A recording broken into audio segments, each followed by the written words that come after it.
Bismillahirrahmanirrahim. Assalamualaikum warahmatullahi wabarakatuh. Innal hamdalillah nahmaduhu wa nasta'inuhu wa nastaghfiruh wa na'udzu billahi min shururi anfusina wa min sayyiati a'malina. May yahdihillahu fala mudilla lahu wa may yudlil fala hadiya lahu. Asyhadu an la ilaha illallah wahdahu la syarika lahu wa asyhadu anna Muhammadan abduhu wa rasuluh. Ya ayyuhalladzina amanu taqullaha haqqa tuqatih wa la tamutunna illa wa antum muslimun. Ya ayyuhan nasu taqu rabbakumul ladzi khalaqakum min nafsin wahidah wa khalaqa minha zawjaha wa batha minhuma rijalan katsiran wa nisaa'a wattaqullaha alladzi tasaaluna bihi wal arham. Inna Allah kana alaikum raqiba. Ya ayyuhalladzina amanu taqullaha wa qulu qawlan sadida yuslih lakum a'malakum wa yaghfir lakum dhunubakum wa may yuti'illaha wa rasulahu faqad faza fawzan 'azima.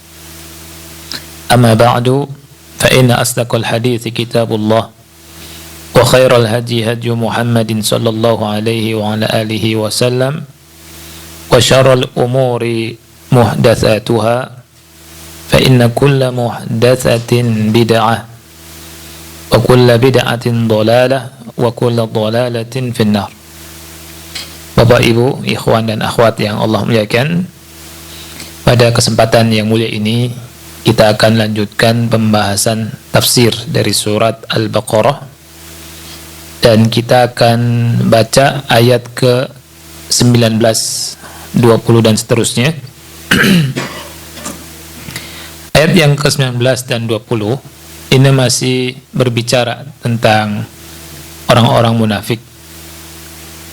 Allah Ta'ala berfirman, "Aw qasayyibin minas sama'i fihi dhulumatu wa ra'du wa barq yaj'aluna asabi'ahum fi adhanihim minas sawa'iqi hadharal maut wallahu muhitun bil kafirin yakadul barqu yakhtafu absarahum kullama adaa lahum mashaw fi wa idza adlama alaihim qamu walau syaa Allahu la dhahaba bisam'ihim wa absarihim innallaha ala kulli syai'in qadir." Au artinya atau.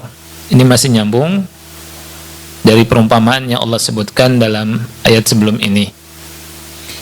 Kasoyibim minas sama, atau seperti soyib, hujan, ya, hujan yang Allah turunkan dari langit. Fihi dhulumatu wa ra'du wa barq, yang disertai dengan zulumat. Zulumat ini kegelapan, ya, kegelapan. Wa ra'dun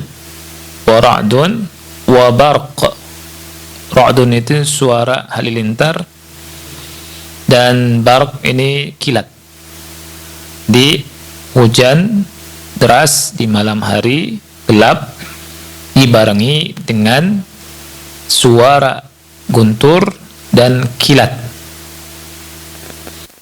Yaj'aluna asabi'ahum fi adhanihim. Mereka orang-orang itu ya menutupi telinga-telinga mereka dengan jari mereka. Karena apa? Minas sawa'iqi hadharul maut. Takut dari petir halilintar. Kenapa? Karena takut mati.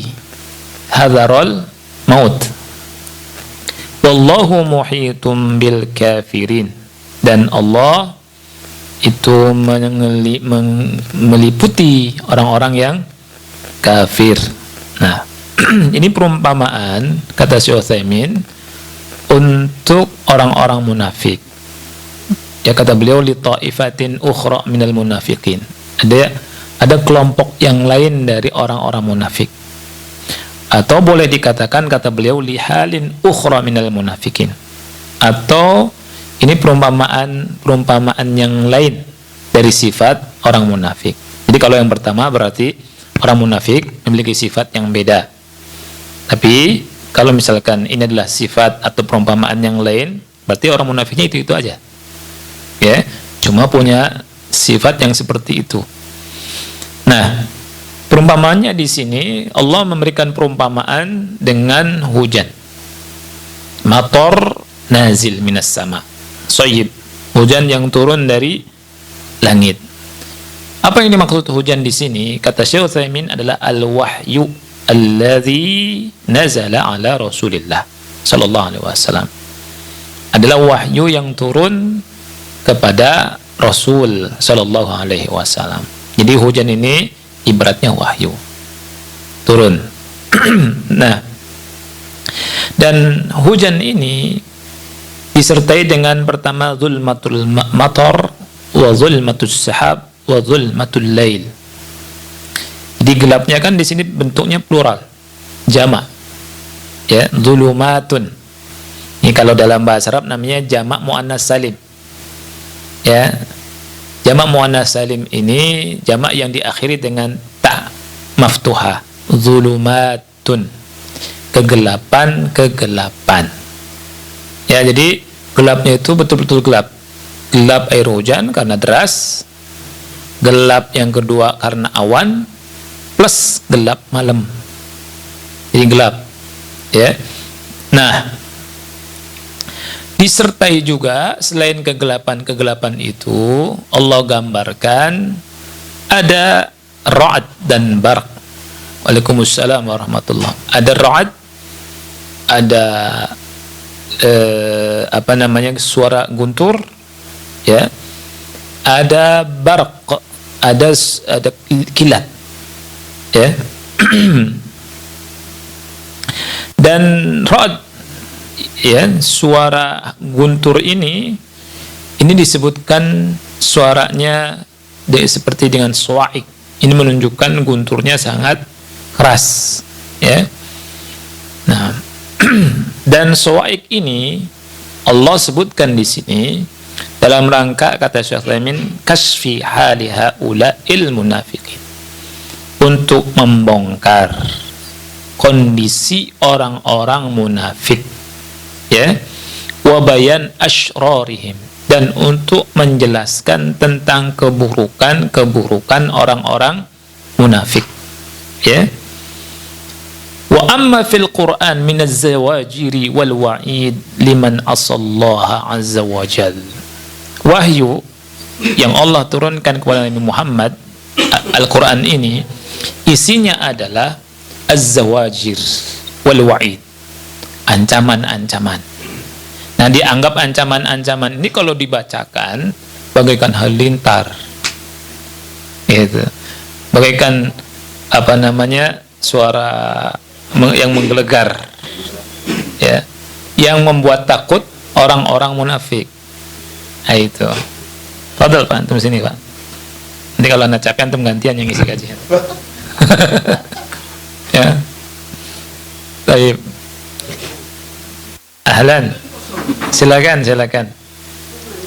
Ini masih pada kosong depan, Masya Allah. Ya. Siapa namanya? John. Antum mau di sini atau mau di situ? Ya. Jangan di karpet yang hangat. Ya. Ya. Kita lanjutkan, ya.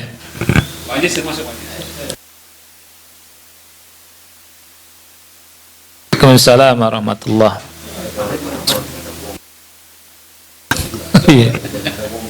Iya, nggak ada orang. Wong Cirebon.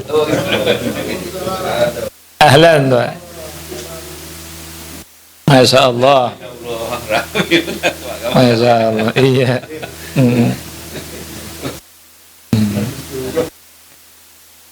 Kenapa? Daurah apa? Itu yang Ustaz Irwandi. Oh, Masya Allah. Masya Allah.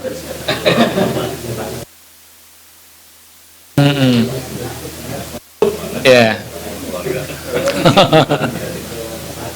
Iya. Kita ulangi ya. Kita bahas ayat ke-19. Jadi ayat ke-19 ini Bapak Ibu perumpamaan tentang orang-orang munafik. Ya. Jadi Allah kasih tahu ke kita au qasoyibin, ya, atau seperti adanya hujan. Ya, hujan itu disertai dengan kegelapan-kegelapan, disertai dengan apa tadi? Suara guntur dan kilat. Ini adalah tamsil, perumpamaan yang Allah berikan kepada kita untuk menjelaskan orang-orang munafik tentang wahyu. Jadi hujan ini ibaratnya wahyu yang Allah turunkan kepada Nabi Muhammad, yakni Al-Quran. Ya. Nah, ini wahyu membongkar keadaan kaum munafikin. Nah, di sini disebutkan orang-orang munafik membuat junnah. Junnah ini tameng. Ya, tameng, dan tamengnya tidak manfaat. Nah, jadi mereka bikin tameng, kata Sulaiman, tapi tamengnya nggak manfaat. Apa tamengnya? Disebutkan di sini, yaj'aluna asabi'ahum fi adhanihim minas sa'iqi. Mereka menutup telinga-telinga mereka dengan jari-jari mereka. Karena apa? Karena takut dari sawa'iq itu, guntur-guntur tadi. Ya. Dan Allah sebutkan hadzarul maut. Mereka takut karena takut mati. Nah, jadi wahyu Quran ini isinya kan zawajir, wa'id. Isinya itu ancaman. Ya. Orang munafik itu sebenarnya lemah. Takut. Ya. Diancam betul. Nah, ikhwan yang Allah muliakan, Allah berfirman, saking kerasnya barak ini, ya, guntur ini dan kilat ini, ya, dan lemahnya pandangan mata, Allah sebutkan dalam ayat selanjutnya, yakadul barku yakhtafu absarahum. Ya, kilat itu hampir menghilangkan pandangan mereka. Ya. Jadi kan kalau kita berada di tempat yang gelap, ya, itu ada kilat yang terang sekali, itu mata kita nggak kuat, silau. Nah, setelah itu cahaya hilang lagi. Itu bisa bayangkan ini keadaan orang munafik itu dalam kegelapan dan kegelapan. Kalau kita matikan lampu di malam hari setelah terang sekali, dimatikan di kamar misalkan, itu gelapnya lebih gelap daripada kita berada di kegelapan terus. Ya. Nah, ini yakadul barku yakhtafu absarahum. Jadi karena kuatnya cahaya tersebut hampir membuat mata mereka, kata Allah, pandangan mereka hilang. Nah, kemudian Allah berfirman, kullama adha'a lahum masyaw fi. Nah, setiap kali ada cahaya yang menerangi mereka, mereka jalan. Ya. Wa idza adlama 'alaihim qamu. Kalau mereka kalau misalkan gelap lagi, mereka berhenti berdiri, nggak bisa jalan karena gelap sekali. Dicabut cahayanya. Walau sya'allahu la dhahaba bisam'ihim wa absarihim. Kalau Allah mau, niscaya Allah akan menghilangkan pendengaran dan pandangan mereka.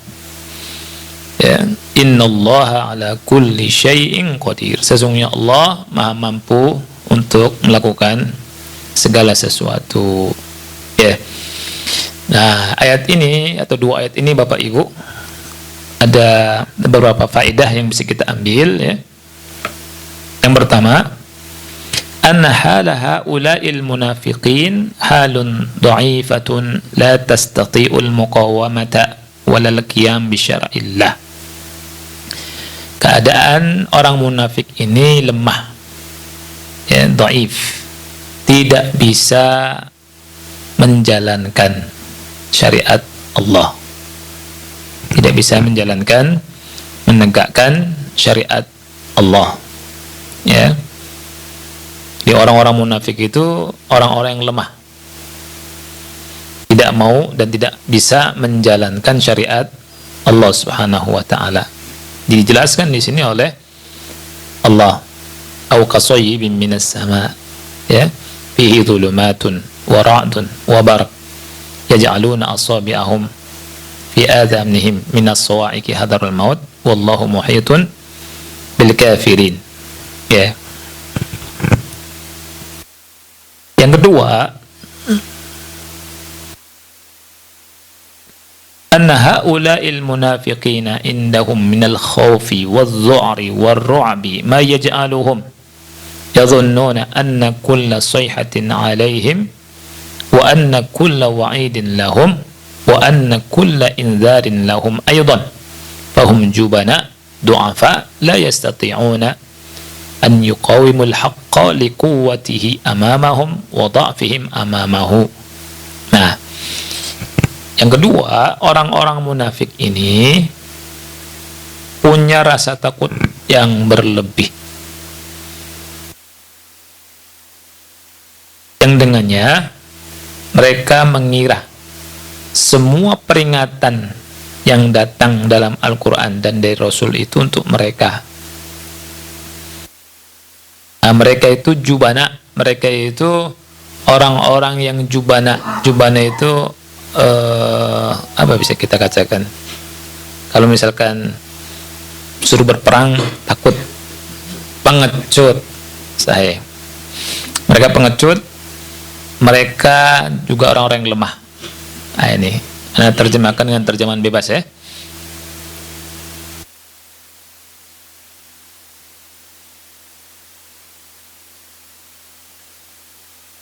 Nah, dari sini Bapak Ibu, wajib bagi kita, ya, untuk menerima al-haq, kebenaran. Kalau al-haq itu datang pada kita dan kita berusaha untuk mentatbiknya, untuk mengamalkannya. Ya, di sini Syekh Utsaimin bilang, annahu yanbaghi lil insan an yataqabbal al-haq haitsu makana. Jadi hendaknya seseorang itu menerima hak apapun bentuknya, ya, wa an yakuna aziman ala tatbiqihi, dan harus punya azam untuk mempraktekkan, mengamalkan al-haq, ya, sawa'un akana dzalika syaqqan ala nafsihi am hayyinan alaihi, baik yang berat atau yang tidak berat, ya, baik yang terasa berat atau yang ringan, ya. Karena Allah sifati mukmin, karena mukmin itu disifati sama Allah kalau mendapatkan perintah sami'na wa ata'na. Bisa antum lihat surat Al-Baqarah 285, kan? Wa qalu sami'na wa ata'na. Kami dengar, kami taat. Beda sama orang munafik, ya. Jadi orang munafik itu enggak mau dengar malah, ya. Kalau ada Quran turun, tutup telinganya. Iya. Pura-pura nggak tahu, bahkan maunya nutup telinga. Makanya bahaya kalau kita misalkan hati kita ini sudah tidak suka Quran, ya, tidak suka hadis, ini berarti itu tanda ada kemunafikan itu, ya. Karena orang munafik itu gitu, Al-Quran turun, tutup telinga mereka. Wahyu turun, tutup, dibacakan tentang wa'id, ancaman-ancaman, ya, takut tapi tutup telinganya, gitu, nggak mau dengar, ya. Tapi kalau orang beriman, kami dengar, kami taat, ya, dengar dulu, kemudian kalau bisa praktek alhamdulillah, kalau belum bisa ya mereka minta sama Allah agar dikuatkan untuk bisa mengamalkan, ya. Jadi orang yang ciri-ciri baik itu dia nggak nolak kebenaran, ya. Dan orang yang nolak kebenaran itu sombong, ya. Mana yang lebih baik? Ketika ada kebaikan datang kemudian dia bilang ini enggak, ya, enggak seperti itu. Ini tidak bisa. Ya. Yang benar bukan dari Islam. Gitu ya. Atau jilbab itu bukan dari Islam. Mana yang paling bagus antara dua orang yang mengatakan seperti itu atau seorang perempuan yang bilang ini dari Allah tapi saya belum mampu. Yang kedua kan tentunya. Yang kedua ada harapan. Iya, belum mampu dia. Ya. Beda dengan yang menolak sama sekali. Ini namanya sombong. Ya. Dan sombong itu kalau ada di hati manusia bisa menghalangi orang dari masuk surga. Kata Rasul kan, tidak akan masuk surga orang yang ada di hatinya sifat sombong walaupun seberat biji zarrah. Nah, terus ada sahabat yang tanya ke Rasul, "Ya Rasulullah, bagaimana pendapat engkau? Ada orang yang dia itu punya pakaian bagus, sendal juga bagus." Ya, kata orang tersebut, "Ya Rasulullah, ara'aita ar-rajula yuhibbu an yakuna thawbuhu hasanan wa na'luhu hasanatan." Gimana pendapat engkau wahai Rasul? Ada orang suka pakainya bagus, sendalnya bagus. Kata Rasul, "Innallaha jamilun yuhibbul jamal." Allah itu indah, mencintai keindahan. Kemudian kata Rasul, "Al-kibru," sombong itu adalah apa? Batarul haq wa ghamtun nas. Menolak kebenaran, meremehkan manusia. Jadi Bapak Ibu yang Allah muliakan, ternyata kalau Bapak Ibu pakai pakaian yang bagus tapi hatinya tidak sombong, bukan sombong. Ya. Kalau sendalnya bagus, kalau misalkan dia hatinya itu tidak sombong, bukan sombong. Malah dituntut. Ya, pakai pakaian yang rapi, disetrika. Itu dari Islam ternyata. Ada sebagian kelompok lari ke sana, lari ke sini, tinggal di masjid sekian hari, keluar nggak bawa setrikaan, bajunya itu aja, kusut, kemudian nggak disetrika, bau iler lagi sebagiannya. Kemudian dakwah, iya. Kemudian dakwah, gimana? Kemudian menampilkan Islam seperti itu, ya. Ini Islam itu nggak seperti itu, ya. Islam itu lihat, innallaha jamil yuhibbul jamal, bahkan Allah bilang Allah itu jamil, Allah itu indah, mencintai keindahan.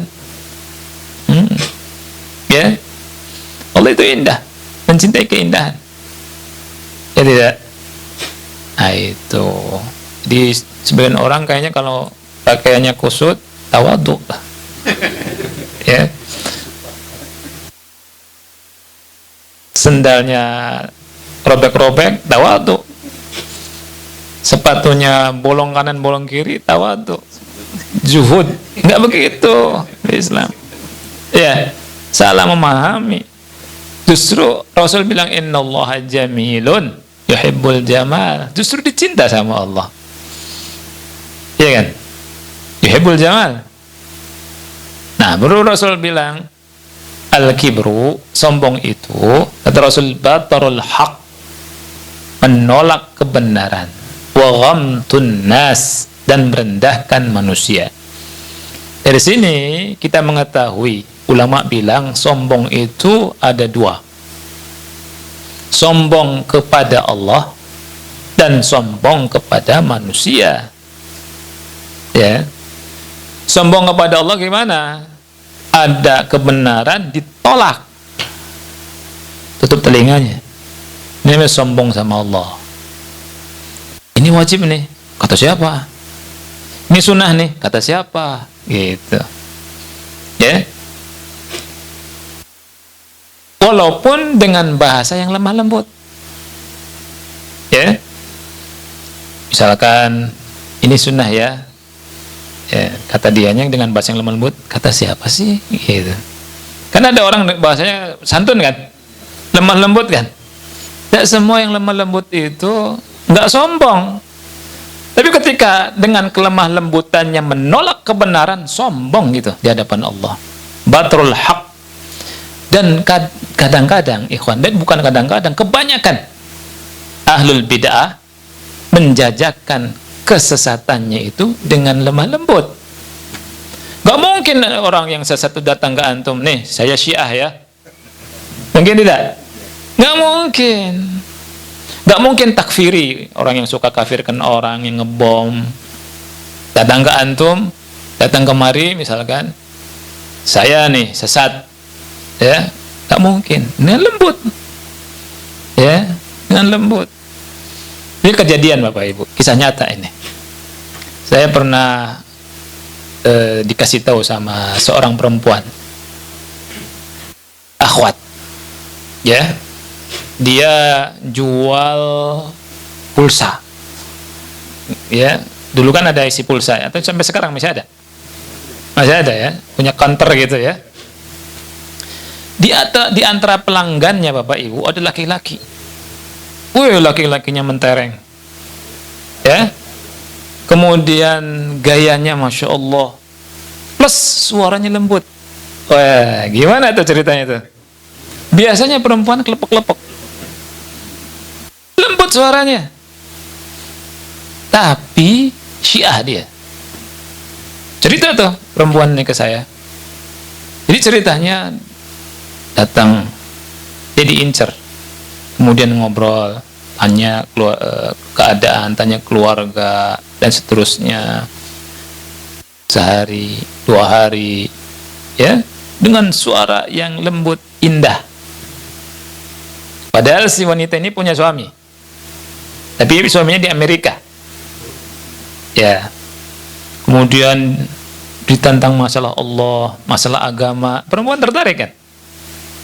Waduh, alim ternyata nih, udah ganteng, kelihatannya kaya, ngerti agama juga.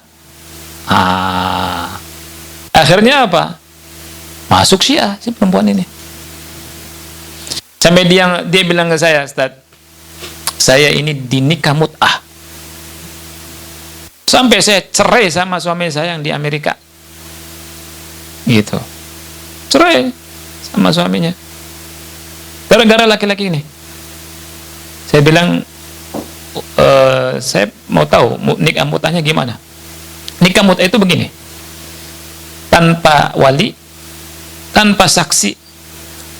Si laki-laki ini bilang, daripada kita hubungan begini dosa, ya kita nikah saja. Nikahnya nikah mut'ah. Jadi saya nikahin kamu, selesai. Begitu. Itu nikah mut'ah. Itu pengakuan dia sendiri ke saya. Bahkan dia bilang, adik saya juga yang perempuan dimutahi sama kawannya. Gitu. Ya. Jadi terus dia sekarang bukan sekarang, dulu saya sekarang bimbang lagi sama Syiah, kok begini ajarannya gitu. Bilang keluar, dia sesat. Dia bilang, itu awalnya apa? Lemah lembut, ya.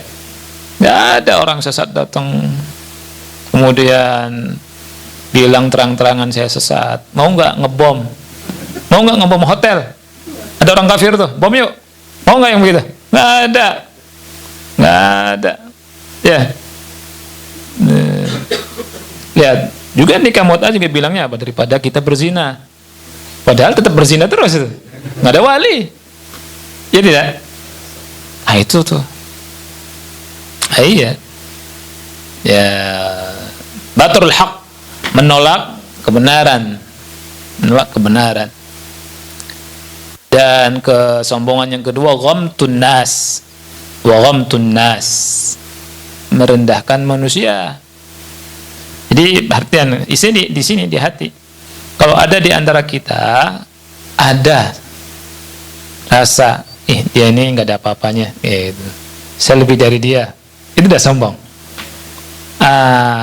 Dia anak kemarin sore, ini udah sombong ini, ya. Nauzubillah. Ini kalau ada kata Rasul, seberat biji zarah bisa ngalangin surga. Sombong gitu.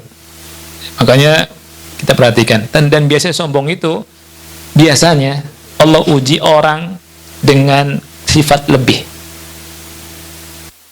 Kelebihan itu yang membuat sombong. Makanya hati-hati. Kenapa iblis nggak mau sujud ke Adam? Karena merasa lebih. Ketika disuruh sujud, ana khairum minhu, ana lebih baik dari dia. Ya kan? Engkau ciptakan ana dari api, kau ciptakan dia dari tanah. Jadi siapapun di antara kita kalau dikasih kelebihan sama Allah, itu pintu datangnya kesombongan. Hati-hati. Contoh ilmu. Kalau kita punya ilmu, bisa jadi itu. Dari situ kesombongan kita. Apa yang lain, nggak ada apa-apanya. Ya, itu sombong. Contohnya apa? Harta. Beli motor, gede moge. Busungkan dada kan? Ya tidak. Kemudian sampingnya motor Beat, ngapain? Cemen, kecil. Anda lihat itu. Iya kan? Iya. Dan ini terbukti orang-orang Bapak Ibu yang naik mobil Eropa, ya, itu merasa lebih daripada yang pakai mobil Toyota. Ya, itu, begitu. BMW, Mercy, lihat yang Mercy Kill. Aduh, Mercy Kill. Ya, nggak ada apa-apanya. Ya, ada sebagian orang apa Ustaz Mercy Kill nggak tahu. Datang ke anak, Ustaz, apa Mercy Kill Ustaz? Sikil kaki. Ini supaya nggak ngantuk aja nih. Nah, motor Cina. Iya. Masya Allah. Jadi dari situ tuh, ya. Contoh yang lain, kelebihan apa yang lain? Kedudukan, jabatan. Itu juga bisa jadi buat sombong tuh, iya kan? Sombongan. Padahal kedudukan itu 5 tahun, 10 tahun, 15 tahun, 20 tahun, taruh berapa lah. Habis itu biasa lagi, rakyat biasa. Makanya orang yang ngejar kedudukan dan sombong setelah pensiun, aduh, iya, betul kata antum. Ya, itu tuh. Contoh kelebihan lain, tampan. Betul. Kalau kasih kelebihan wajah, tampan, ya, betul. Itu bisa jadi sombong. Saya kan ganteng. Ya enggak? Ini yang lebih parah kalau udah jelek sombong, lebih parah lagi. Iya. Nah, cantik juga begitu kan? Karena cantik sombong. Fitnah. Kelebihan itu kalau orang yang tidak mengerti arti kelebihan yang Allah kasih, malah jauh dari Allah. Bahaya, bumerang. Iblis Bapak Ibu yang Allah muliakan, Allah kasih kelebihan. Bahkan kedudukannya itu bersama malaikat, kata Allah di Quran kan. Allah kan sebutkan wa idh qulna lil malaikati isjudu li adama fasajadu illa iblis. Ingatlah ketika kami katakan kepada para malaikat untuk sujud ke Adam, sujudlah kalian, mereka sujud. Kecuali iblis. Iblis itu bukan bagian malaikat, tetapi Allah sejajarkan dengan malaikat karena keutamaan taatnya waktu itu, karena ketaatan. Ya kan di surat Al-Kahfi Allah sebutkan kana minal jin, iblis itu bagian daripada jin. Allah angkat derajatnya setahap dan setaraf dengan malaikat sederajat. Tapi kata ulama, kata Syekh Utsaimin, iblis menyembunyikan sifat ini di hatinya, ada sifat sombong. Awalnya atas, dengan sombong jatuh sejatuh-jatuhnya.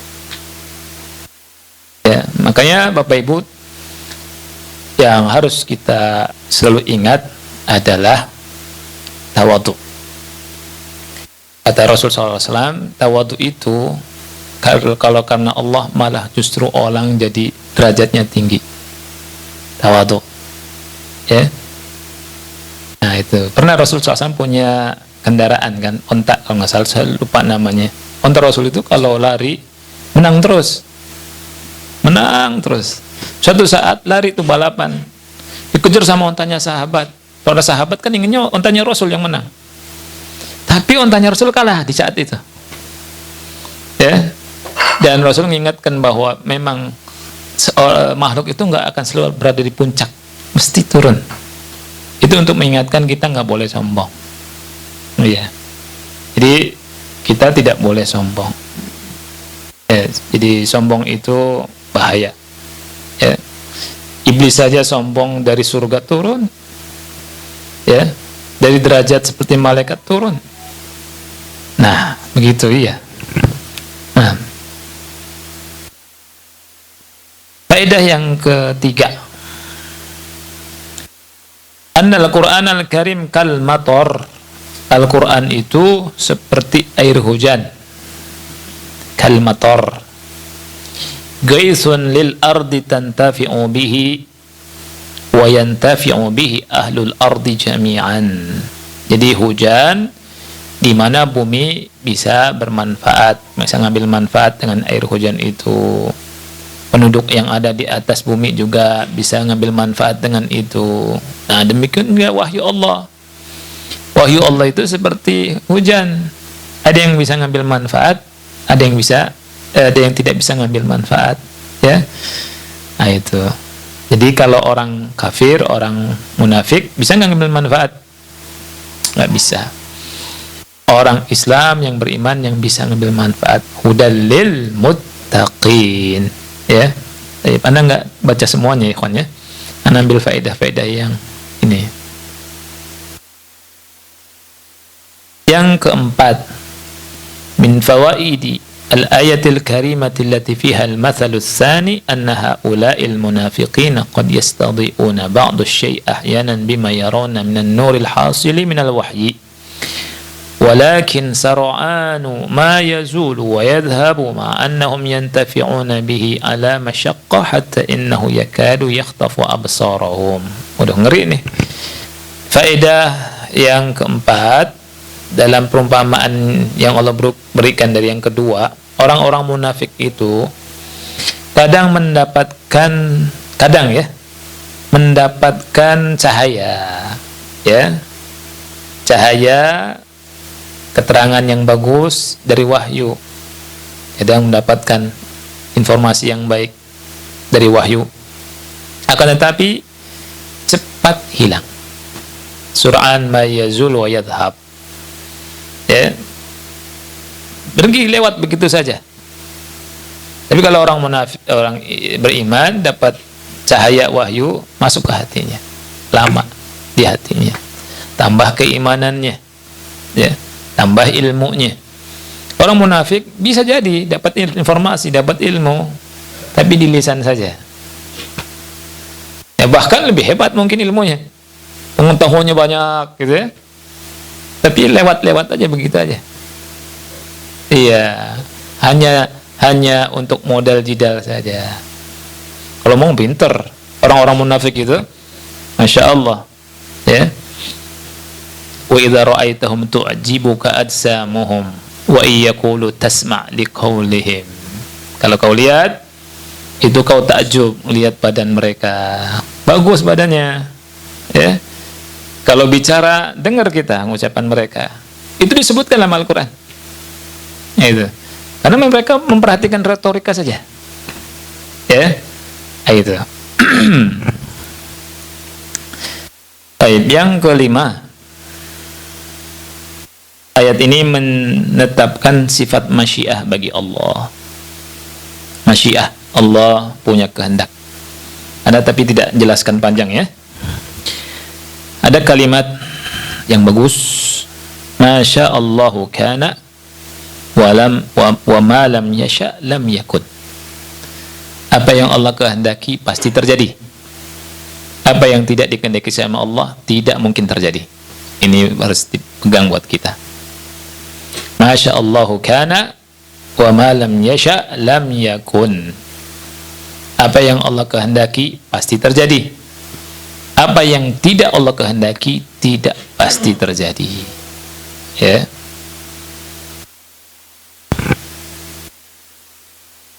Walau sya Allah kan di situ kan.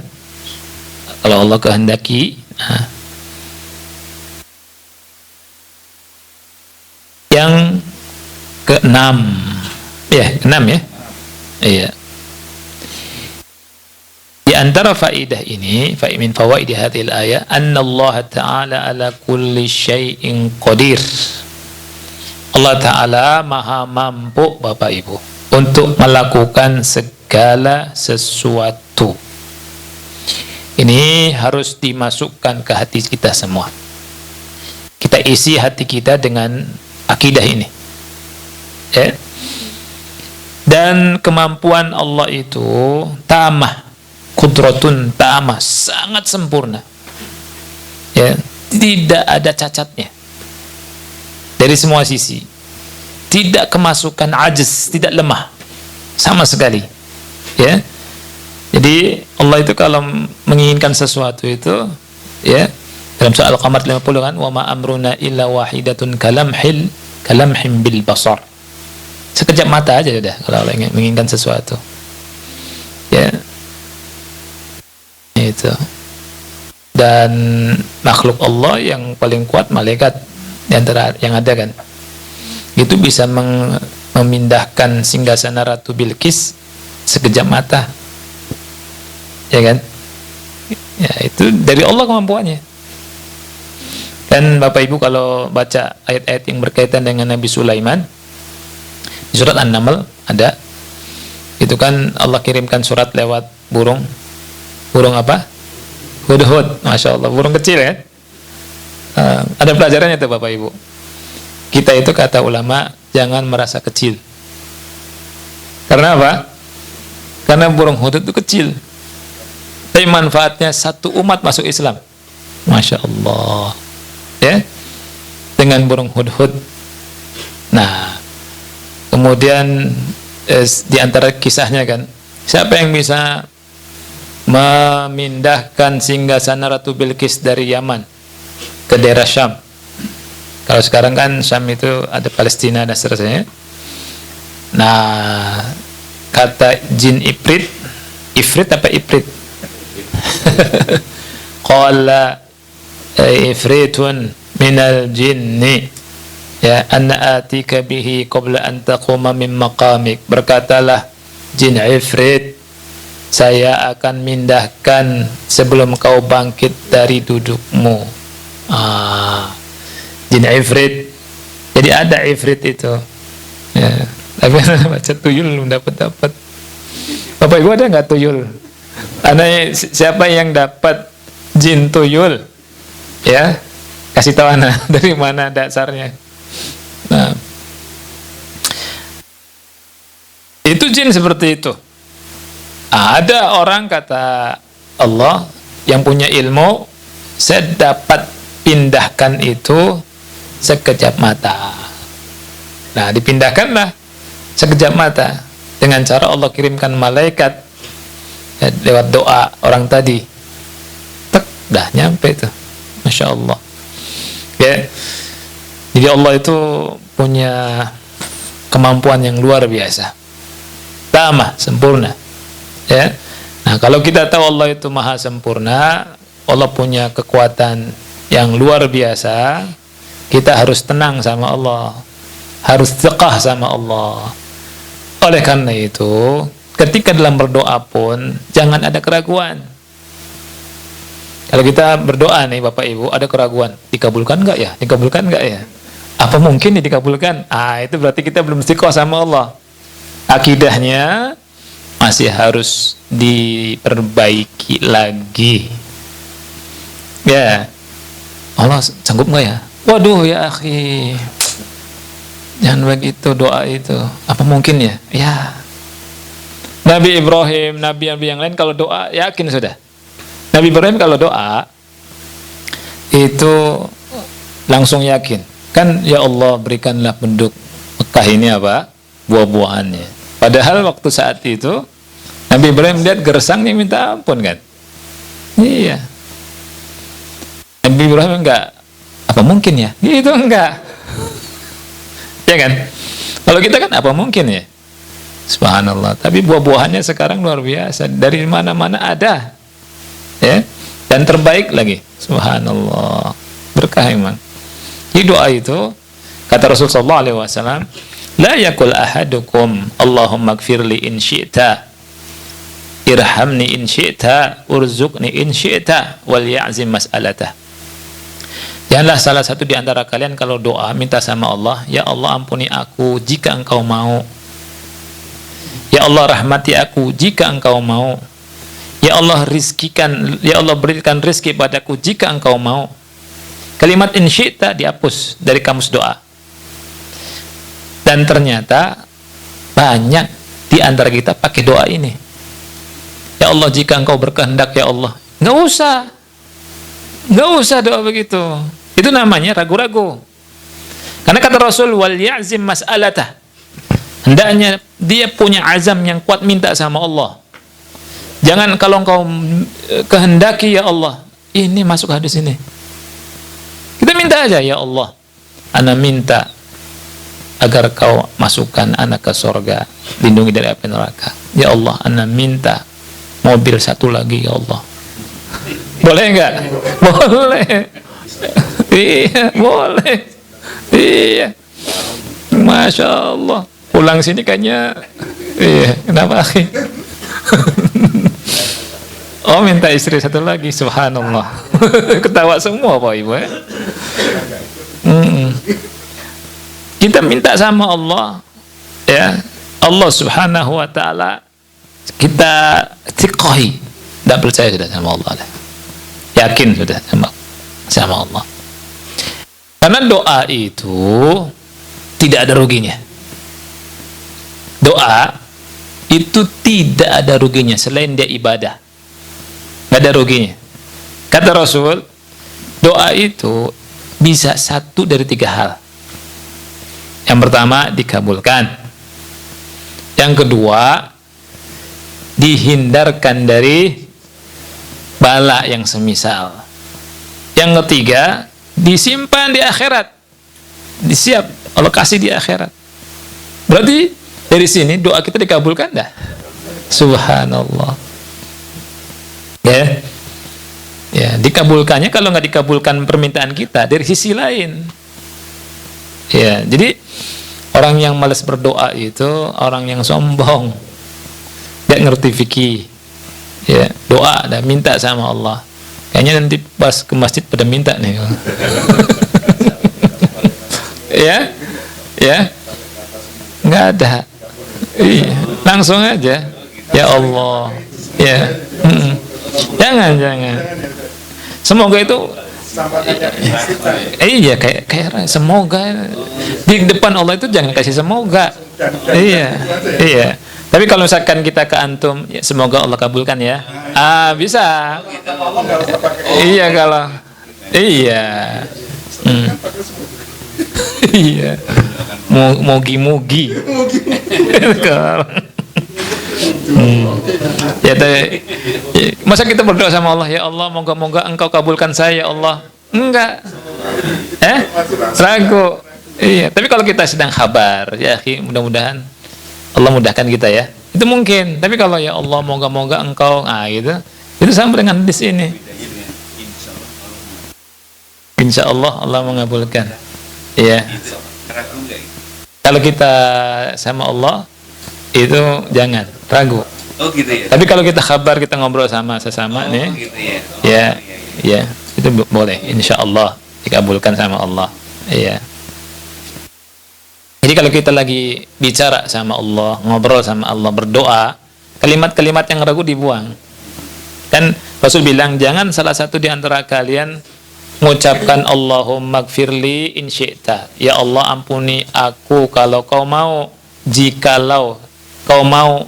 Itu kan mirip dengan semoga kau mau, semoga kau kehendaki, ya kan? Irhamni in syi'ta, rahmati aku jika kau kehendaki. Warzuqni, beri rizki aku in syi'ta, jika kau kehendaki. Kata Rasul, wal ya'zim mas'alatahu, azam kalau minta. Perumpamaan permintaannya, innahu yaf'alu ma yasha, La mukriha lahu, sesungguhnya Allah Subhanahu wa taala melakukan apa yang dikehendaki. Tidak ada yang memaksa Allah. Itu cara adab berdoa kepada Allah Subhanahu wa taala. Ini saja barangkali Bapak Ibu yang Allah muliakan. Insyaallah kita bertemu lagi ya.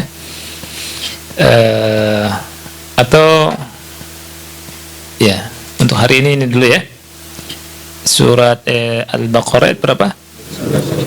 19-20. Karena ayat yang ini 21 baru nih. Masalah baru. Baik. Di naftah majal di soal wal jawab. In kana hunaka soal falyatafaddal.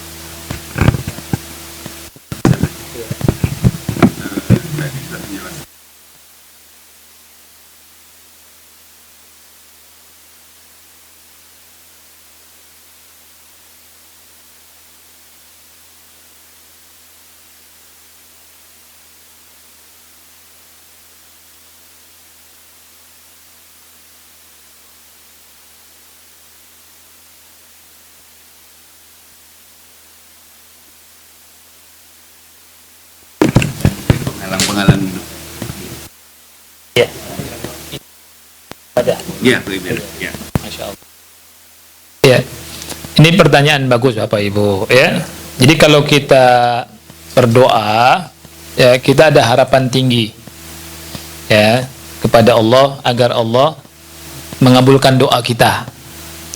Nah, terus kalau ibadah ada kan cemas ya, kemudian ragu ibadah kita diterima atau tidak. Ini mungkin maksud masuknya lebih tepatnya ke cemas, ya. Khawatir nggak diterima, ya, ya, ya. Kalau khawatir dan cemas tidak diterima wajar, ya, dan bagus malah, ya.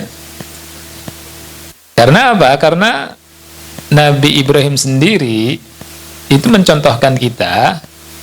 Ketika beliau beribadah tidak merasa dirinya itu menjadi orang yang Masya Allah langsung diterima ibadahnya sama Allah, enggak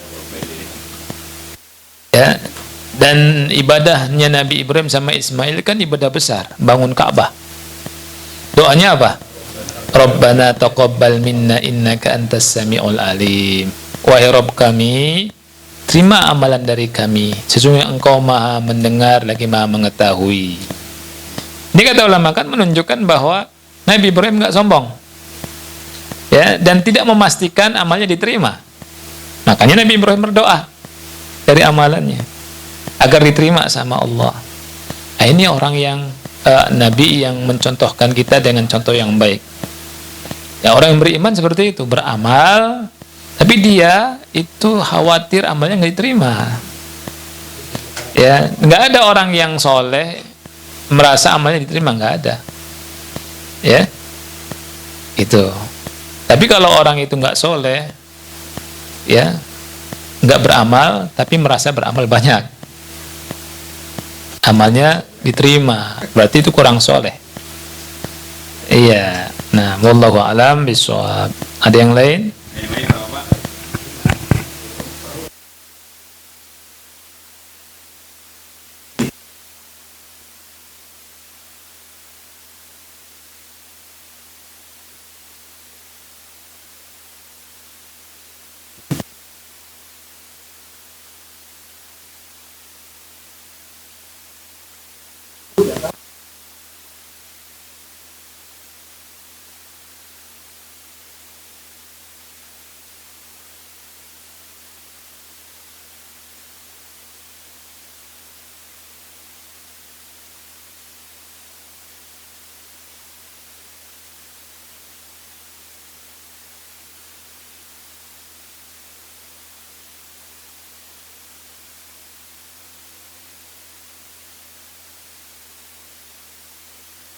Kita jumpa itu banyak seperti itu.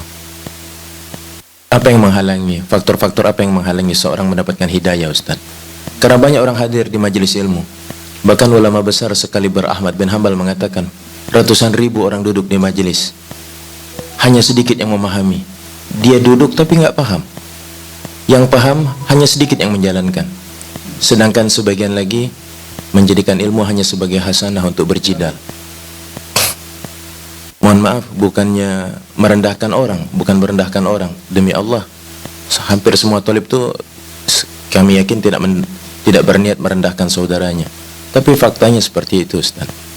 Tadi yang Ustaz sampaikan itu benar-benar nyata terjadi. Seseorang sulit menerima kebaikan dan kebenaran. Ketika datang kebaikan dan kebenaran, nasihat yang baik disampaikan, kalau Allah, qala Rasul, wa qala sahabat, karena yang menyampaikan statusnya di bawah dia tolak mentah-mentah.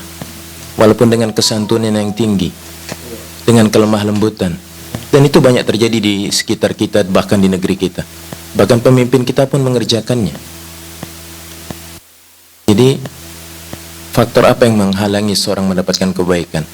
Dan hidayah ini sulit sekali masuk, Ustaz. Dia duduk di majelis ilmu, dia duduk, bahkan dia dekat dengan, mohon maaf, ulama-ulama besar, tidak berubah. Bagus sekali, barakallahu fiik. Faktor yang menyebabkan itu semua di dua hal, kalau Anda perhatikan. Yang pertama, tidak ada keikhlasan, atau bahasanya lebih dihaluskan lagi, kurang ikhlas, dan masih ada sedikit kesombongan. Itu ego. Karena ketika tidak ikhlas, itu tidak Allah kasih taufik. Orang yang hijrah dalam hadis yang pertama di Bukhari, juga di Arba'in Nawawiyah, ya, juga di Riyadhus Shalihin, innamal a'malu binniyat, dan seterusnya. Allah menyebutkan dua jenis manusia yang melakukan hijrah.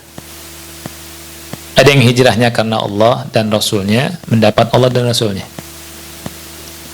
Ada yang hijrahnya karena dunia atau wanita yang dinikahi. Apa yang terjadi? Fa hijratuhu ila ma hajara ilaih. Ya, itu tidak disebutkan kepada Allah. Jadi Allah tinggalkan itu. Makanya kalau ketika orang tidak ikhlas, itu awal ditinggalkannya sama Allah.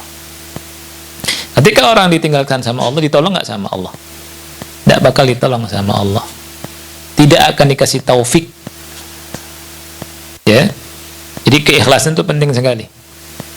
Keikhlasan penting sekali. Karena ada orang yang, masya Allah, orang di sebuah peperangan itu tidak ada musuh melainkan dia sikat, dikejar, dia bunuh. Sampai sahabat itu tidak ada yang lebih berani, tidak ada yang lebih hebat kecuali dari dia. Kata Rasul, dia finnar. Kaget sahabat. Ada yang penasaran tuh sahabat, ikutin terus. Sampai betul suatu saat dia kena senjata macam-macam, kesakitan. Dia taruh pedangnya yang di bawah, ujungnya di atas, dia benamkan di sini. Bunuh diri. Sahabat yang lain itu langsung ke Rasul SAW, langsung bilang, sodaka Rasulullah SAW, benarlah yang disabdakan sama Rasulullah SAW. Nggak dikasih taufik. Jadi orang yang tidak ikhlas tidak dikasih taufik sama Allah. Yang kedua, itu ada kesombongan. Ya, ketika ada sedikit kesombongan, nggak dikasih taufik juga sama Allah. Ya, jadi kata ulama kan, ilmu itu lari dari anak muda yang sombong. Sebagaimana air nggak mungkin ada di atas, air itu kemana? Ke bawah. Iya, di atas nggak dapat air, lari ke bawah. Ya, jadi orang yang merasa tinggi, ya, itu tidak dapat ilmu. Nah itu. Jadi kalau orang itu sudah merasakan nikmatnya ilmu, siapapun yang ngisinya, kalau dia ahlus sunnah dan dia berilmu, bukan orang yang tidak berilmu, ya. Karena sekarang banyak nih orang yang tidak berilmu diangkat menjadi ustadz, diustadkan, ya. Diangkat, yang angkatnya orang-orang awam, ya. Itu. Jadi kalau misalkan ada orang berilmu, walaupun ilmunya, umurnya jauh di bawah kita, kalau kita sudah menikmati ilmu itu, kita nggak melihat itu. Belajar aja. Ya subhanallah, di Saudi nih Bapak Ibu, ketika ada syekh, ya guru sama murid duduk di majelis itu, nggak ada tuh guru, ada murid saya, nanti saya dilecehkan dong, saya ini lagi dong, nggak selevel, nggak mau ngaji, nggak ada, sama-sama. Nah itu. Jadi Bapak Ibu yang Allah muliakan, kalau ilmu itu sudah masuk ke hati, bukan itu yang dilihat, tapi manfaat. Ya, ulama itu seperti Syafi'i, kalau dapat ilmu itu seperti makanan yang lezat. Ya, nah itu. Jadi banyak tidak dikasih taufik, kembalinya biasanya besarnya dalam dua hal itu. Satu, kurang ikhlas, satu ada sikap sombong, takabur. Sama seperti iblis. Iblis nggak nerima tuh. Udah lama iblis tuh bersama malaikat, kelihatannya baik, derajatnya tinggi, ya, tapi ada sifat sombong di hatinya, kata ulama. Ya, ini yang membuat iblis nggak dikasih taufik. Ya, nah, itu kalau iblis nggak sombong, masya Allah, berada dalam posisi yang tinggi. Ya, wallahu a'lam bishawab. Ibu mau tanya, silakan. Kalau nggak ada kita tutup.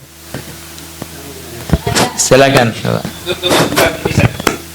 Atau ibu dulu Bapak. Iya. Assalamualaikum warahmatullahi wabarakatuh, Ustaz.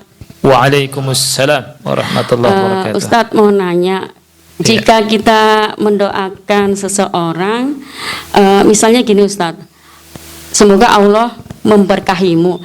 Terus yang kedua, mudah-mudahan Allah memberkahimu. Itu yang baik, yang terbaik itu semoga apa mudah-mudahan gitu Ustaz. Terus yang kedua, kalau misalnya kita membaca Al-Quran, kita kan kadang sama artinya itu agak lama gitu Ustaz, khatamnya itu agak lama. Tapi kalau misalnya kita sama terjemahannya itu kayaknya selembar aja sudah ngantuk gitu Ustaz. Jadi minta solusinya gitu Ustaz. Gitu aja Ustaz. Assalamualaikum warahmatullahi wabarakatuh. Waalaikumsalam warahmatullahi wabarakatuh. Iya. Kalimat mudah-mudahan dan semoga satu level, masih satu derajat Ibu, ya. Jadi semoga Allah semoga apa tadi? Allah mudahkan dan seterusnya lah. Mudah-mudahan itu masih satu level, ya. Baik. Dan boleh-boleh saja, ya, untuk mendoakan orang, ya, sesama manusia. Tapi ketika kita doa ke Allah, itu bagusnya kita tidak di depan orang itu. Namanya doa dhahril ghaib kan. Doa yang tidak orang itu tahu. Jadi kalau saya doakan kau gini kan kurang ikhlasnya. Ya tidak. Jadi kalau doakan kita di malam hari, kita doakan, ya Allah, berikanlah Pak Anang budi, ya, rizki yang berkah. Nah, kita doa tuh, ya, dapat misalkan, ya, sepertinya begitu kelihatannya, ya, dapat mobil lagi. Apa kata malaikat? Walaka bimithal. Kamu juga. Siapa yang enak didoakan sama malaikat atau didoakan kita nih Bapak Ibu kadang pelit, ya kan? Mau doakan saudara kita pelit, berarti kita pelit sama diri sendiri. Padahal kalau kita doakan orang lain, itu malaikat doain kita, dan malaikat tuh dikabul doanya. Masya Allah. Itu kenikmatan ikhlas dalam berdoa. Tapi kan ada orang, aduh, kayaknya kalau dapat rezeki enak bener tuh, enakan dia, hasil doa kita nih, ya kan? Itu salah itu. Iya. Nah, jadi doanya di dhahril ghaib. Adapun baca Quran, ya, kalau kita baca Quran, kita misalkan ingin hatamkan, nggak apa-apa, hatamkan saja, walaupun belum mengerti artinya. hatamkan saja. Karena baca Quran itu berkah, dapat keberkahan, kemudian dapat pahala. Rasul bilang, man qara'a harfan min kitabillah falahu hasanah. Barang siapa yang membaca satu huruf dari kitab Allah, dia mendapatkan 10 pahala. Wal hasanatu bi asyri amsalihha. Dan satu pahala dilipat gandakan menjadi 10 pahala. Aku tidak mengatakan alif lam mim satu huruf, akan tetapi alif satu huruf, lam satu huruf, dan mim satu huruf. Nah, ini kan umum, ya. Adapun memahaminya, kita lihat di waktu yang lain, misalnya 15 menit lihat terjemahan, gitu ya. Tapi kalau misalkan satu ayat lihat terjemahan, satu ayat nggak apalah, nggak katam nanti, ya, atau lama khatamnya, ya. Terus perlu diketahui bahwa semua orang juga tidak sama dalam memahami, bertingkat, ya. Ulama juga bertingkat memahami Quran. Ada yang dalam, ada yang kurang, dan seterusnya. Ya. Kalau misalkan harus paham dulu, ya, orang Indonesia nggak ada yang baca Quran. Iya, iya kan? Anda yakin di sini cuma 1-2 yang bisa tahu arti bahasa Arab, ya kan? Nah, itu, wallahu a'lam. Masih ada ibu? Ya. Assalamualaikum warahmatullahi wabarakatuh, Pak Ustadz. Waalaikumsalam warahmatullahi wabarakatuh. Saya ingin menanyakan tentang ini, Pak Ustadz, mungkin di luar ini ya. Bolehkah kita memfotokopi buku atau surat dalam Al-Quran dan membagikannya ke teman-teman dalam rangka untuk menghafal atau mempelajarinya? Boleh nggak? Ada hukumnya seperti apa seperti itu? Tanpa izin dari penerbitnya ataupun pengarangnya. Barakallahu fiik. Nah, terima kasih, Pak. sama-sama. Baik. Anda pernah tanya ke salah satu dosen Anda ketika di Libya tentang hukum memfotokopi buku, ya. Nah, itu beliau mentafsil, memperinci. Seandainya untuk diperjualbelikan enggak boleh, tapi untuk konsumsi sendiri boleh, ya. Tetapi ada tetapinya. Kalau tidak ada kebutuhannya, enggak usah, ya. Dan saya pun masih belum sepakat sebenarnya dengan jawaban Syekh ini. Karena apa? Kan di tulisannya buku itu dilarang memperbanyak, ya, dilarang apa namanya, kopi, ya kan? Lebih baik kita tidak melakukan. Gimana dengan Al-Quran? Kalau kita mau, kita beli aja, atau kita minjem, atau kita salin, ya, kita salin di buku tulis, lebih masuk nanti ke kepala. Nah, adapun Quran sama, ya, tetapi saya kurang sependapat dengan yang mutlak fotokopi boleh. Karena apa? Dikhawatirkan setelah kita fotokopi, kita letakkan sembarangan, ya, ngeletak, ya, tercecer, ya, terus terinjak-injak, mungkin sama kitanya yang kita nggak tahu, mungkin sama orang, mungkin sama anak-anak, ya. Makanya Syekh Shalih Fauzan hafizahullah itu mengatakan ketika ada kaligrafi, tulisannya Arab ditulis, kemudian pas pindahan atau apa kemudian keinjak-injak, ini nggak boleh, gitu. Jadi ibu, ya, itu lebih baik tidak melakukan itu. Dalam rangka apa? Saddan lidzari'ah, menutup pintu kepada kemungkaran. Ya, kita lebih baik baca aja di Qur'annya langsung, ya. Karena apa? Kalau sudah hafal nanti takutnya dilempar, ya, seperti itu. Jadi kita menjaga Quran, Quran kita jaga, kemudian juga lebih rapih. Kalau misalkan kita fotokopi, pengalamannya kalau dibuka rusak Quran kita, ya. Dengan alasan-alasan itu lebih bagus dihindari. Wallahu a'lam bishawab. Silakan Pak.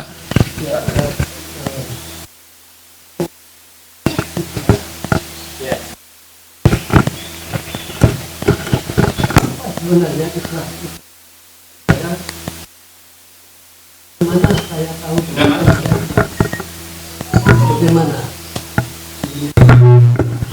bagaimana merawat keikhlasan itu Pak? Untuk mengumpulkan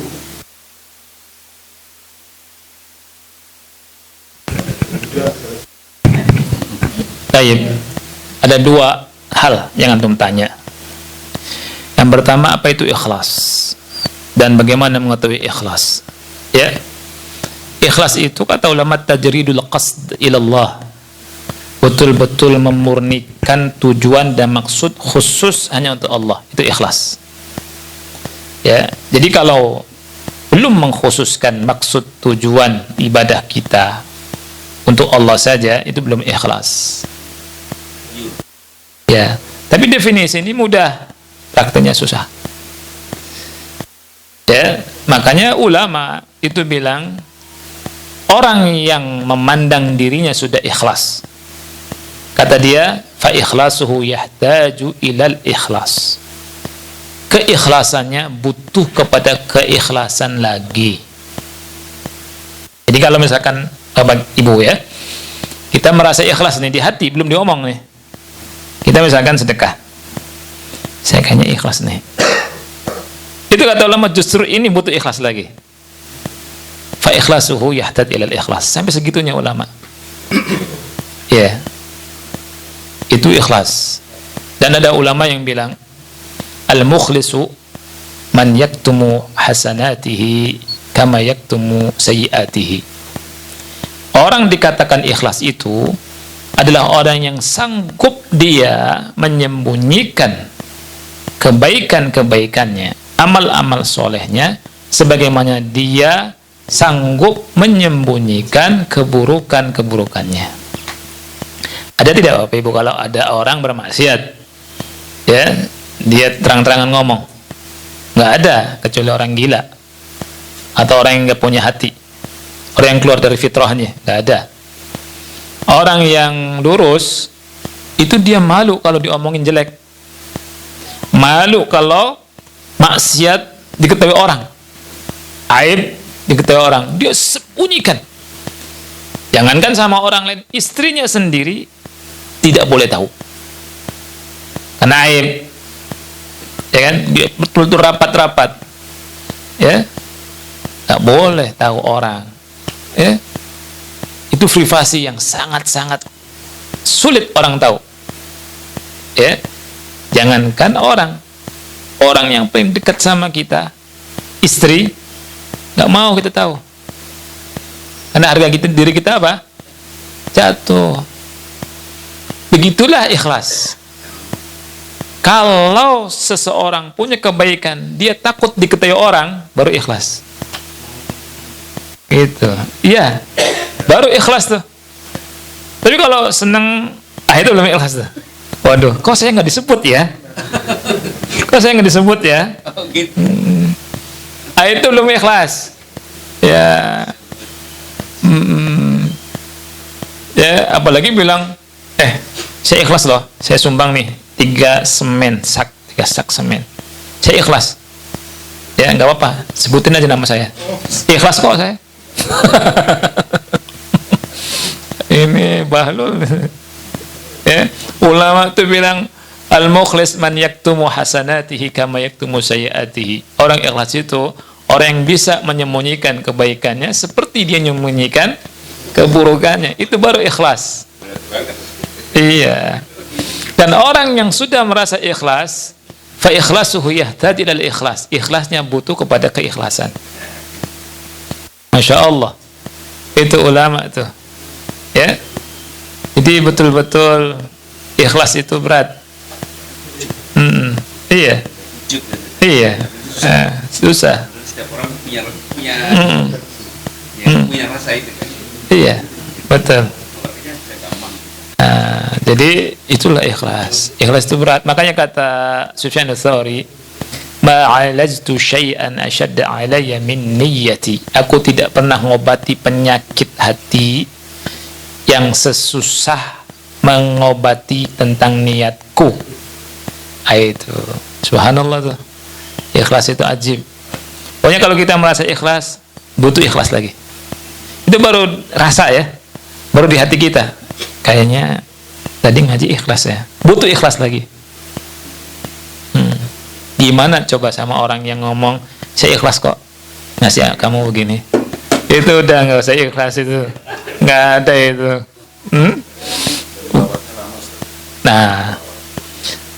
Nah, tentang yang kedua, itu kata ulama, keikhlasan itu dilihat dari 3 tempat. Yang pertama, sebelum mengamalkan amalan. Yang kedua, ketika mengamalkan amalan. Yang ketiga, setelah mengamalkan ibadah. Di 3 hal ini. Sebelum kita beramal, sebelum kita sedekah, sebelum kita sholat, kita ini tanya sama diri kita, ini untuk Allah atau untuk orang? Ini untuk Allah, apakah ingin dipuji sebagai orang yang dermawan? Apakah ini untuk Allah atau karena Pak Permadi? Atau karena istri? Atau karena tetangga? Atau karena dosen? Atau karena siapa aja? Ya, ketika karena orang, kita sudah bisa memastikan ini bukan karena Allah. Dan ibadah kita hambar. Jadi sebelum beramal, ketika beramal, sholat, Allahu Akbar, awal karena Allah.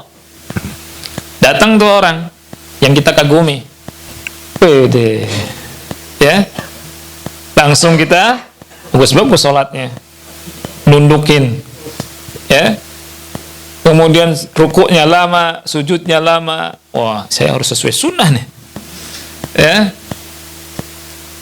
itu.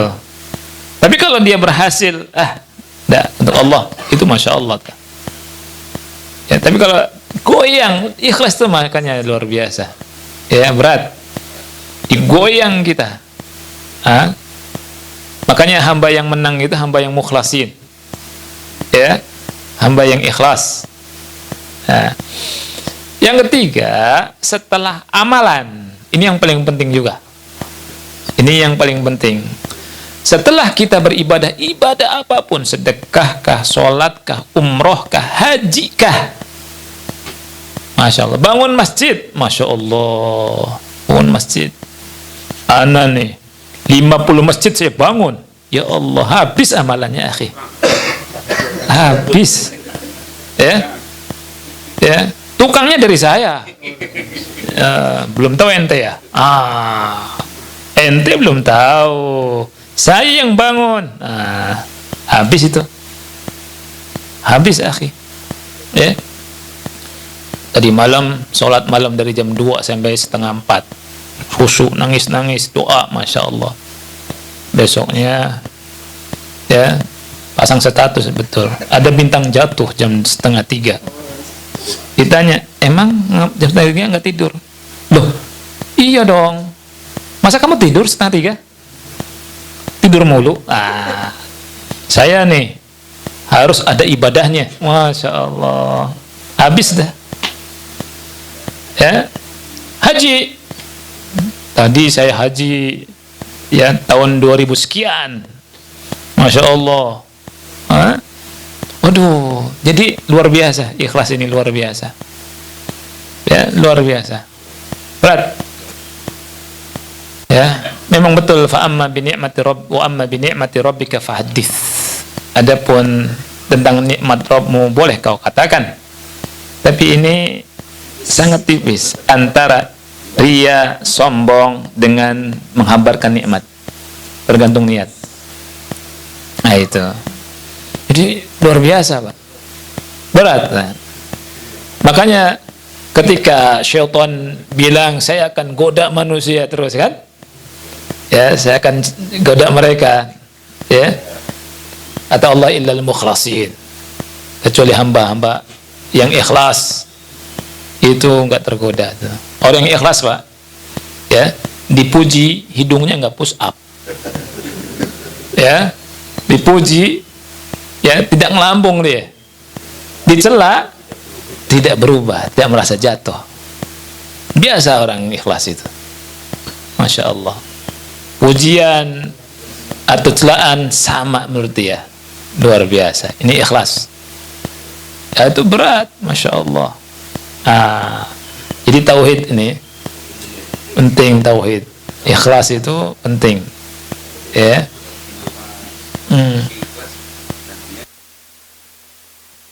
Ya. Kesyirikan itu betul, sangat erat. Lawan ikhlas itu syirik. Syirik kan ada dua, syirik besar, syirik kecil. Iya. Jadi ketika kita sholat, ada orang di samping kita, ada mertua kita misalkan, oh mertua nih, aduh, saya sholat tambah rukunya panjang gitu ya, sujudnya panjang, supaya mertua bilang, Masya Allah, menantu saya soleh. Akhirnya bangga tuh, dia bilang, wah menantu saya mah kalau sholat lama, wah iya senang saya, wah habis ikhlasnya tuh, hidungnya push up. Ya kan? Nah, itu sudah karena Allah lagi dah. Ya. Jika hancur amal, apakah ada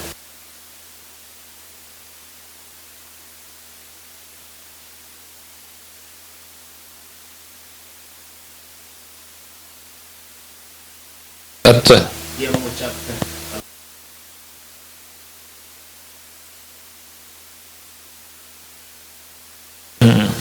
kedua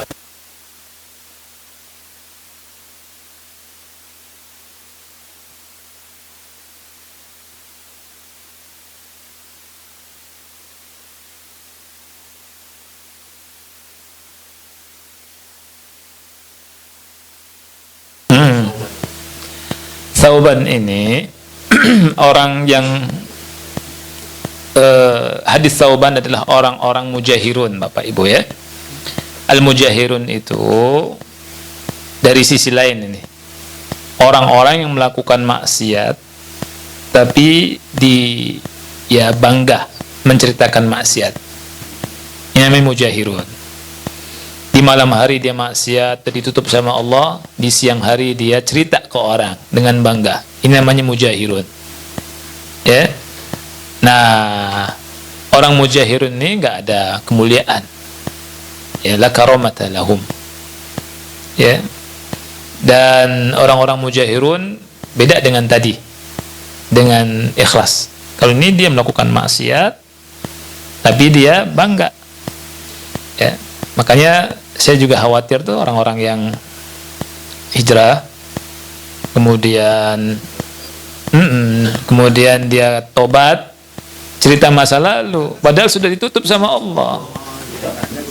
Iya, sudah ditutup sama Allah. Kemudian bangga cerita, ya Allah ya Rabbi, ya, dibawa kemana-mana, ya, jadi ustadz, jadi ceramah, padahal ditutup sama Allah dah, ya.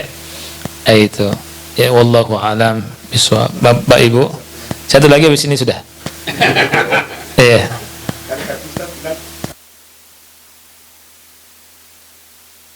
Iya. Tapi kemudian di lain sisi Rasulullah SAW kan bersabda,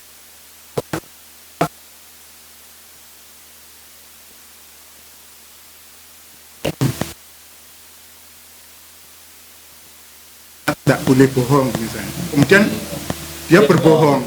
Apakah masuk ke dalam hujah yang menuntutmu, Ustaz? Iya. Bagaimana? Iya. Jadi Bapak Ibu, ya, ketika orang baca Quran itu niatkan Quran itu untuk diamalkan, ya, untuk ditadaburi. Quran dibaca, ditadaburi, diamalkan, ya. Nah, apa yang dikatakan bahwa Al-Quran itu hujjatun laka wa alaika, itu kembalinya ke tadi, orang itu ketika membaca Quran dia seakan-akan ahlul Quran, tapi dia menyelisihi isi Quran, masuk ke yang kedua, hujjatun alaik. Jadi Quran itu menjadi bumerang. Ya betul seperti yang antum tadi sebutkan, bahwa ketika Al-Quran melarang orang berbuat dusta, dia dusta. Melarang berbuat zalim, dia zalim. Dia melarang riba, melakukan riba. Dia baca Quran, itu. Tapi dia melanggar isi Quran, masuk ke itu. Iya, masuk ke situ. Nah, itu sangat jelas sekali. Ya. Anda kira cukup Bapak Ibu ya. Saya minta maaf atas banyaknya kekurangan. Mudah-mudahan pertemuan kita di sini dan majelis kita ini Allah jadikan majelis yang manfaat untuk kita di akhirat kelak. Dan mudah-mudahan Allah ampuni dosa-dosa kita, dan semoga Allah tetap kumpulkan kita kelak di akhirat di surganya Allah Subhanahu wa taala. Kita akhiri subhanakallahumma bihamdika asyhadu an la ilaha illa anta astaghfiruka. Assalamualaikum warahmatullahi wabarakatuh.